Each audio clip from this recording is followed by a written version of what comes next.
Okay, so I've been putting this thing off for a little while because it requires me to put things together. But I thought, let's open it together and see what's inside. All right, what do we have here? We have a nice little bag thing. I think we bought those before. It's a nice little bag thing, put things in, made of pretty sturdy fabric. So these are the trays, and then, all right, so this is what we're gonna assemble. So let's just see how hard this is to put together. All right, let's get this thing started.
So it took me about 40 minutes to put it all together. I did try to rush and I made a mistake. Your mileage may vary on this. It could be less for you because you'll pay more attention to the instructions than I did.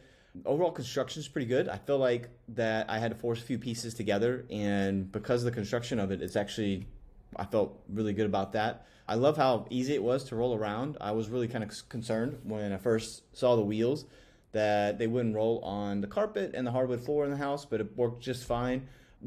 Feels more like a nice place like a craft cart. It's a great little cart. It rolls really well. It's really sturdy, and I definitely would recommend this.